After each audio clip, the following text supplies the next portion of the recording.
Torticollis, which is also known as Rhineck. Torticollis is a condition occurring in which the head is held inside, bending towards one side and rotated towards the other side. इसमें होता क्या है, स्टेनोक्लीडोमास्टाइड muscle की shortening की वजह से या उसकी टाइटनिंग की वजह से जो हेड होता है वो एक साइड पे बेंड हो जाता है और अपोजिट साइड पे रोटेट कर जाएगा। जिस साइड का स्टेनोक्लीडोमास्टाइड मसल शॉर्ट होगा उसी साइड पे बेंडिंग होगी और उससे अपोजिट साइड पे हमें रोटेशन मिलेगी। Usually resulting from unilateral shortening of the sternocleidomastoid SCM muscle may also involve splenius, upper trapezius and other muscles of the face and neck। इसमें जो मोस्ट कॉमनली मसल इन्वॉल्व होता है वो SCM ही है। इसके अलावा स्क्लेनियस भी इन्वॉल्व हो सकते हैं, अपर ट्रेपेजियस, या फिर इसके अलावा फेस और नेक के मसल्स भी कुछ इन्वॉल्व हो सकते हैं। कॉमनली ये कंडीशन यूनिलैटरल होती है बट बाईलैटरल भी हो सकती है। तो बाईलैटरल कंडीशन को डायग्नोस्ट करना ज़्यादा डिफिकल्ट होता है।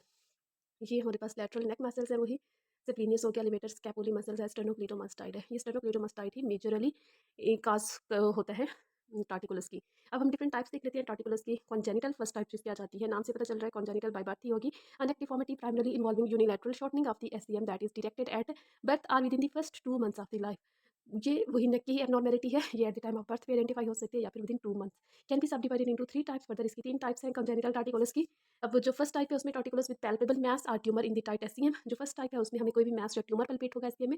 सेकंड टाइप है उसमें कोई भी पैल्पेबल मैस या ट्यूमर नहीं होगा, जिसे मस्कुलर टाइटनेस कहते हैं, मस्कुलर टार्टिकुलस कहते हैं। और थर्ड है हमारे पास postural torticollis, that all the clinical features of the torticollis but no demonstrating demonstrable tightness of the SCM. इसमें क्या होता है कि सारे क्लिनिकल फीचर्स हमें मिल रहे होते हैं, लेकिन एससीएम को जब हम फील करेंगे उसकी टोन को, तो उसकी टोन नॉर्मल होगी, मतलब वो टाइट नहीं होगा। इसे हम पोस्टरल हेड टिल्ट भी कहते हैं, लेट ऑनसेट ओकुलर टॉर्टिकुलस भी कह सकते हैं, एससीएम इम्बैलेंस भी कह सकते हैं, या फिर पोजिशनल प्रेफरेंस भी कह सकते हैं, क्योंकि इसमें जो एससीएम है वो डेवलपमेंटली ही वीक होता है, शॉर्ट रह जाता है। तो ये 3 टाइप्स हो गए, एक में मैस ट्यूमर मिल रहा था, एक में मस्कुलर टाइटनेस मिल रही थी, और थर्ड टाइप में क्या था कि मसल ही अंडर डेवलप था। द टर्म कॉन्जेनिटल मस्कुलर टार्टिकुलस, जिसे हम सीएमटी भी कहते हैं, often includes all of these groups. The involved side is side of the tightness or in which the mass is present. Therefore, a child with right-sided involvement would generally present with the right cervical, lateral flexion and left rotation as their preferred position. अगर right side के muscle की involvement है तो right side पे ही उसकी नेक जो है वो साइड बेंडिंग में होगी, लेटरल फ्लेक्शन में होगी, और रोटेशन हमें लेफ्ट साइड में मिलेगी।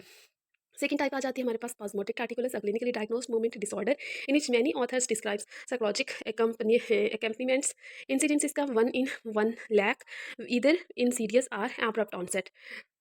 अच्छा, abrupt onset is usually secondary disease rather than the subtle onset of the idiopathic disease.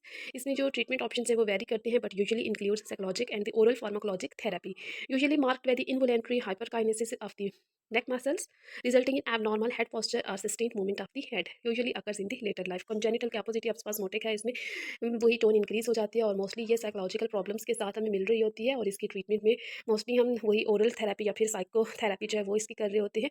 और इसमें जो हमें एक हॉल मार्क मिल रहा होता है, एक मार्क्ड क्लिनिकल सिम्टम मिलती है, इनवॉलेंट्री हाइपरकाइनेसिस होगी, मतलब इनवॉलेंट्री नेक की मूवमेंट्स होगी, और ये लेटर इन लाइफ होगी, मतलब कॉन्जेनिटल का तो हमने पढ़ा था eight the time of birth या फिर फर्स्ट 2 मंथ्स ऑफ लाइफ, लेकिन ये कभी भी हो सकती है। अच्छा, नेक्स्ट टाइप हमारे पास आ जाती है थर्ड टाइप एक्यूट टार्टिकुलस की। ये चिल्ड्रन में भी हो सकती है, एडोलेसेंट्स में भी हो सकती है, और यंग एडल्ट्स में भी हो सकती है। Characterized by the atlanto axial rotational subluxation of the sudden onset. इसमें होता क्या है, एटलेंटो एक्सियल, एटलेस हमारा फर्स्ट वर्टिब्रा होता है, सर्वाइकल वर्टिब्रा, और एक्सियल सेकंड है, तो इसमें वही फर्स्ट और सेकंड वर्टिब्रा की सबलक्सेशन की वजह से ये एक्यूट टार्टिकुलस हो रहा होता है। Usually attribute to the synovial fold entrapment in C1 and C2 interspace, और possibly a tear of capsular ligament about the atlanto axial synovial joint. Rarely may be caused by an ear और the upper respiratory infection. Most common तो वही सबलिक्सेशन ही है, इसके अलावा year या फिर upper respiratory tract का इन्फेक्शन भी इस कंडीशन को लीड कर सकता है, एक्यूट टार्टिकुलस। तो ऑफन उस हिस्ट्री ऑफ ट्रॉमा या फिर हिस्ट्री ऑफ ट्रॉमा भी इसमें एक रीजन हो सकती है। Sometime a click is heard at the onset, कि जब भी टार्टिकुलस होगा तो पेशेंट हमें हिस्ट्री में बताएगा कि जब इस तरफ नेक मुड़ी थी तो एक क्लिक साउंड प्रोड्यूस हुई थी। In up to 25% of the cases no clear cause ने भी आइडेंटिफाइड। इसमें ट्रीटमेंट क्या होती है, डिक्टेटेड बाय दी काज, जो भी इसकी काज होगी C1 C2 की। अगर सबलिक्सेशन हुई है तो हमने उसको करेक्ट करना होगा, अगर ईयर इन्फेक्शन है तो उसको करेक्ट करना है, अपर रेस्पिरेटरी ट्रैक इन्फेक्शन है तो उसको करना है, अगर कोई डायरेक्ट ट्रॉमा है तो हमने उसी ट्रॉमा को ही फोकस करना होगा, उसी को ही ट्रीट करना होगा। काज को हम ट्रीट करेंगे तो ये सिम्टम ऑटोमेटिकली ट्रीट हो जाएगी। इसको हम इस तरह भी डिवाइड कर सकते हैं, कॉन्जेनिटल और एक्वायर्ड। कॉन्जेनिटल में फर्स्ट आ गई, और एक्वायर्ड में हमारे पास एक्यूट और स्पास्मोटिक टार्टिकुलस होंगी।